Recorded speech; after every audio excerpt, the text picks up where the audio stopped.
Hello guys, welcome to Libra Philippines. So ito yung reading natin for Libra Career and Love reading. Ayan. Sa mga hindi pa nakaka-subscribe sa channel natin, no, pakihit na lang ng subscribe button. Ma-appreciate ko po yung likes, comments, and shares. Ayan, this is for the sign of Libra. Yan. And simulan natin sa career, tapos after career, doon tayo sa sa love. Okay. Messages para sa mga love. Para sa mga Libra pagdating sa career. Sorry. No? Okay, let's start. Libra career. Libra career. Messages. You do have your number 5. 5 of Swords. And it is in reverse. The Queen of Wands. Okay. There's a number 10 is here and it is in reverse. I feel like for some of you nagkakaroon ka ng problem regarding pera. May mga advice na binibigay sa'yo na kahit paano nakakapagpalakas ng loob mo, na kahit pinagdadaanan mo tong problema na to, hindi, may mga taong nagbibigay ng advice sa'yo, kayanin mo yan. No? Nararamdaman mo yung passion, yung warmth,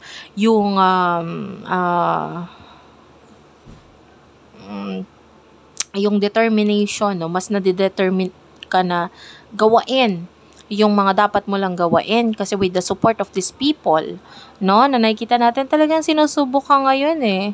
Yung iba sa inyo hindi ka sure kung anong gagawin mo. Like, for some of you, sa ngayon, ang kaya mo lang gawain is i-develop ang skills mo, maging confident, maging creative. So, yun yung nilalabas mo ngayon. You're just maintaining your attitude of being happy na lang na, oo, sige, may problema ako, pero hindi, itawa natin yan. So, pagdating sa career and money, pwedeng nagkakaroon ka ng problema, but, kayang-kaya mo. I feel like with the support of your friends, and I feel like some of your friends, there's this someone na nagpapakita ng emotion, not being truthful sa iyo. Okay, this person is I feel like alam niya yung pagiging unstable mo ngayon. Alam niya yung pinagdadaanan mo problema and you are full of negativity, problems, you are unhappy. Pero itong person na ito is malapit na siyang mawala ng control, guys. Alam mo, wala pa tayo sa love reading, but I feel like ito kasing person na ito is affected or kasama mo or isa siya sa nagpo-push sa'yo na hindi, kayanin mo yan, kaya mo yan, ikaw pa. So, yung ganong salita. Because this friend has this energy of, nandyan siya, nakasuporta sa'yo, pero with feelings, okay? So, ang ganda, no? Actually, hindi pa ako nag-expect ng love reading sa inyo, ha? Yung iba sa inyo, if you are already in a happy relationship, this could be a person, or this could be a person na karelasyon mo na, and then umaarte siya as a friend, kaya ikaw ay binibigyan ng advice, sinusuportahan, tinutulungan itong taong ito, okay? So, pwedeng financially din. So, let's talk about your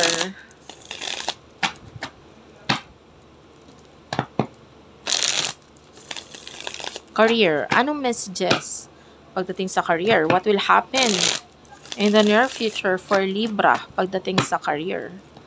Career for Libra, please. Career for Libra, please. Okay, thank you, Spirit Guides, Angel Guides. You do have your Knight of Wands. Okay, pagdating sa career,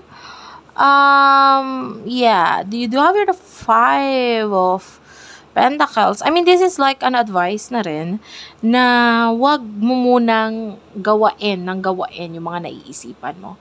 This is the time that you have to put like some kind of delays, or yung iba sa inyo pwedeng hindi mo literal na hindi mo magawa yung mga bagay na gusto mo, pinaplano mo, gusto mong aksyonan, gusto mong you want to do this but you cannot kasi money is one of your major problems. Kumbaga yung iba sa inyo gusto mong mag-invest, gusto mong magsimula ng business, etc. Pero problema, kulang ka sa pera or wala pang pera sa ngayon. Okay? So nagkakaroon ng delay, obstacle, and masyado pang magulo. Okay? And ikaw, yung iba sa inyo, there's this energy, there's this passion. Ito yung gusto mo. Gusto mo i-push to. Yung iba sa inyo, you are born businessman, businesswoman. Lalo na kung gano'n, nandun na yung passion mo, eagerness mo, no? You keep on manifesting this stuff. Kaya lang parang ang tagal, ang hirap. 'Di ba? You do have the Queen of Swords. So, yeah, you are very intelligent. And once na nakaisip ka, gusto mo agad aksyonan. You are quite rush, or you are quite a person na talagang magte-take ka ng risk kasi nga you are born businessman. So yung iba, no, risk taker ka, risk taker. You know, businessmen are always risk taker, no, especially if you're an entrepreneur, kasi magkaiba yon. Yung businessman is like someone na can run a business, and then yung entrepreneur, siya yung mismong pinagmumula ng negosyo. Okay? From the very start, siya yung kaya niya magsimula sa walang-wala. Okay?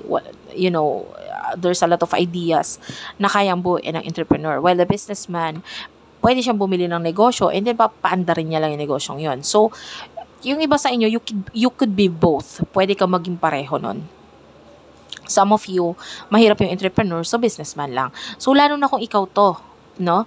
Na ganito yung mindset mo, alam mo na ganun ka, medyo gusto mong gawaan ng action nito, but the problem is, major problem is money. Okay? So, some of you, advice yon. Kung may pera ka, gusto mo ng action na nito, maybe you have to put some kind of delay, or i-delay mo muna, no?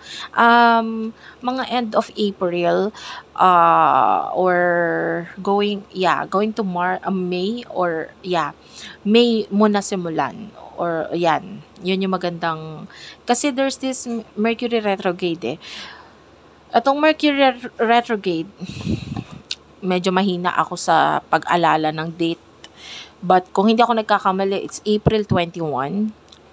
Yan. So, yan nga, mga end ng April.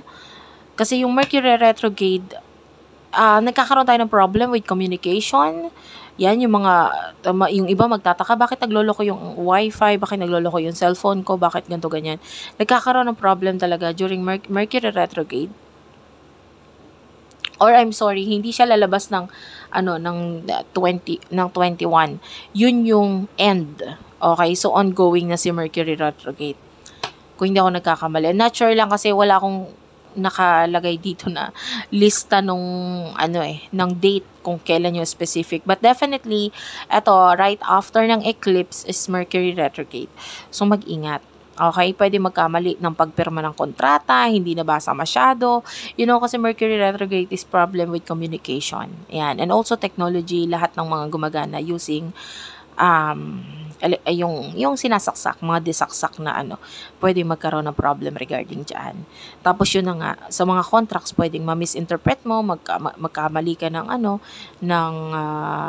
masabi sa tao. So, yung mga ganong bagay, medyo pwede mag-cause ng problem sa'yo. So, this is like an advice that you have to put some kind of delay pagdating sa mga bagay na yan. Ayan, you do have here the moon, and it is in reverse. Ayan, mistake. Can you see the word mistake? Trifling mistake. Truth, deception, recognize, and conscious clarity. So, not unless you are 100% sure sa pipirmahan mo, binasa mo ng 100 times, ayan, tsaka mo lang siya pwedeng ituloy. Sa ngayon, put some kind of delay muna. Hindi ko naman sinabing hindi siya magiging successful, pero ang iiwasan natin yung mga pagkakamali. Okay? Yung iba naman sa inyo, yung pagka-loss ng money might have something to do with someone na niloko ka. Yung iba, pwedeng, ngayon, naliliwanagan ka na sa kung ano man yung kalokohan na to, no? The King of Wands is also here. So, this is leadership. Nakikita natin, although ganon, na ikaw ay nagkakaroon ng delay, maipapamalas mo pa rin yung galing mo pagdating sa leadership. So, ilabas mo lang yon. You are born a leader. Okay, yung iba nga sa inyo, you could have a business and you will be successful. Kasi kung ano man yung nawala sa'yo, kung saan ka maniloko na bagay, hindi naman nila nanakaw yung angking galing mo, hindi naman nila nakuha. Kung ikaw ay na-scam, nawala yung pera mo, etc. hindi naman nila nakuha yung galing mo, yung talento mo, yung skills mo. So, ayun ang napakataba sa'yo. Napakataba ng skills mo, yung talents mo, and might be, kailangan mo lang siyang ilabas ngayon. Ayan. You do have here the strength card. Actually, hindi ko na notice or napansin na bumagsak or what. Nakita ko lang na nandito na siya sa baba. So, I will take this as a message too. And it says, here, weakness, doubt, impatient, pettiness, impotence, and repression. So, for what I can see here, meron kang kahinaan, pero wag mo yun pansinin. Hindi ka actually mahina. Magaling ka nga kung tutuusin. Masyado ka lang nagmamadali, okay? So, yung iba sa inyo, yung in order for you na mailabas yung talent mo na yan, wait lang, no? Aralin mo muna. Some of you, gusto mong, for example, no? Hindi ko nilalahat. You want to learn tarot readings. You want to learn astrology. Huwag ka magmadali. The energy here is that meron kang angking galing dyan, pero alam mo yun, waiting lang muna sa ngayon. Hindi ko sinasabing ganon talaga yung kailangan mong, galing ilabas or what. Pero example lang, you want to learn astrology, tapos gusto mo agad, alam mo na agad, or yung tarot readings, alam mo na agad. Hindi pwedeng ganun. Kailangan mo na aralin mo muna. Ayan. And yung iba naman, kung pagluluto, magaling ka magluto, okay, nandiyan na yung talent mo na yan eh. So, paano mo mailalabas yan? Huwag kang panghinaan ng loob. Okay? As much as possible, you will be successful. Kailangan mo lang paigtingin, palakasin yung galing mo pa dyan. So, you have to create your own style of food, etc. No? And, wag kang magdalawang isip or wag mong dudahan ng sarili mo. Kayang-kaya mo yan. So, tell me more in the future for Libra pagdating sa career. Okay. Yan, sinabi ko na nga ba sa'yo, kailangan mo muna maghintay. I can see success para sa'yo, but kailangan mo munang maghintay. You do have the Hermit. At this is in reverse. So, this is like, rashness is here, isolation. So, yung iba sa inyo, mag-focus ka muna sa sarili mo, huwag ka magmadali. And, I don't know, kasi it's like, it's like a fog. For me, the Hermit here looks like a fog. Ano yon? Hamog. Halimbawa, pumunta ka ng Baguio. Bababa ka ng Baguio ngayon. Ngayon, ang iniisip mo para hindi ma-traffic, kailangan maaga ka umalis. Pagtingin mo sa daan mo, may hamog. So, anong ibig sabihin nito? Ito, binibigay ko lang to as example. Huwag kang magmadali. Kasi pwede ka madisgrasya eh. 'Di ba? All you have to do is slow down or maghintay. Lalo na the Hanged Man is here. And lalo na, ang bottom of the deck mo is the Chariot in reverse. Sa mga ibang hindi pa nakakaalam or nakakaalam na, alam nyo naman na ang Chariot is about fast movement. But it is in reverse, so nagpapakita ito ng pagkamabagal na movement. So, magmabagal ka muna sa ngayon. Okay? Kasi, there's this Emperor and it's also in reverse. Nakikita natin dito na marami pang rason sa ngayon kung bakit huwag magmadali. Katulad nga sa sinabi ko, placement of planets can also, pwede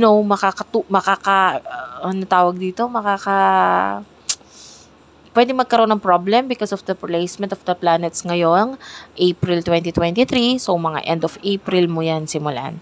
Okay? So, yeah. I feel like for some of you na may gusto kang takasan, alisan, magagawa mong gawin yon. Or magagawa mong maalisan or matakasan ito, or nangyari na yung iba, nakatakas ka, nakalusot ka na dito kung ano man ito pinagtataguan mo, inaanuhan mo, no? So, let's move on to your love reading, Libra. Okay, love reading, Libra. What do we have here for Libra? For the sign of Libra, please. Sun, Moon, Rising, and Venus, Jupiter, Libras. Okay, love reading for Libras, please. Love reading for Libras. Wow, there's The Magician is here. Someone is being dishonest or hindi nagiging open sa iyo. I'm feeling like this person is marami siyang naiisip na I feel like this person wants to release someone or something sa buhay niya. May gusto siyang alisin or alisan. And this could be a person na naging problem. Yan. Yan, there's this freedom to choose and this is your person na gusto niyang magkaroon ng freedom dito sa, feeling niya nasasayang pera niya dito sa taong na, oras, pera, at saka, I'm seeing that person na parang wala siyang respeto sa sarili niya. I mean, not your person, pero yung other person. I feel like this is another love or another connection ng person mo. Nawawala respeto niya doon sa taong yun eh. Maybe because of this person na merong makasarili na attitude.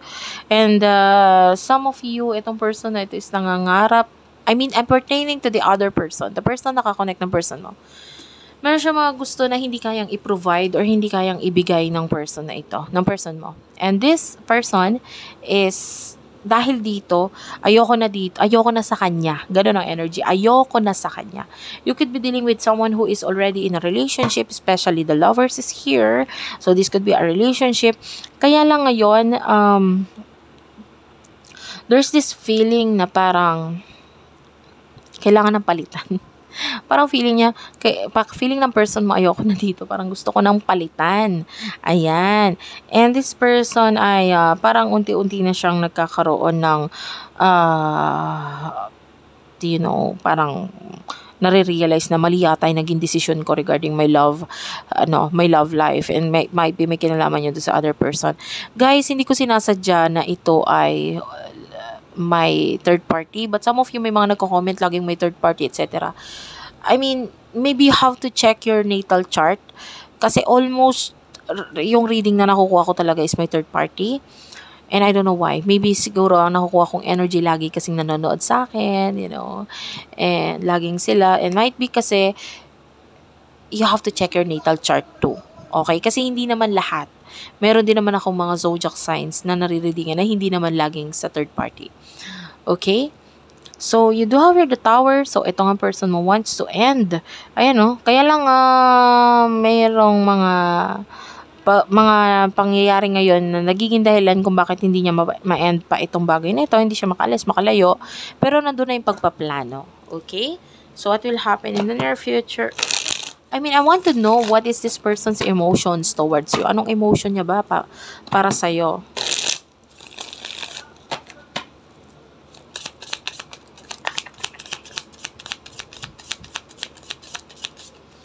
Emotions para sa'yo.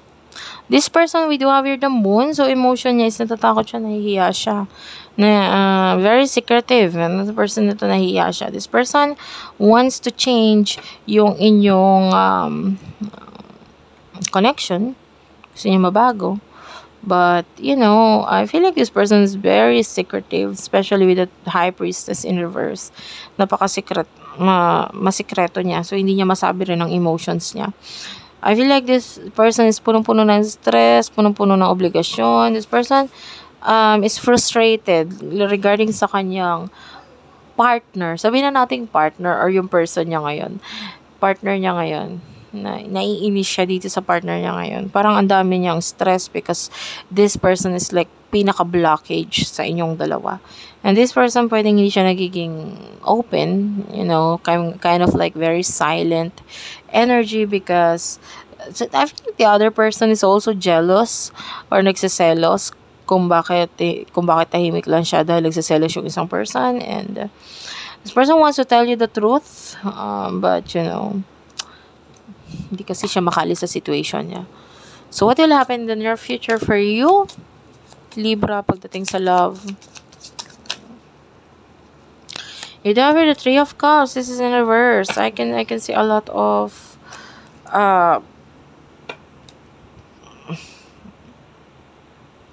I'm not saying this as reconciliation, pero kabaliktaran. So, there's no reconciliation because of the blockage, no?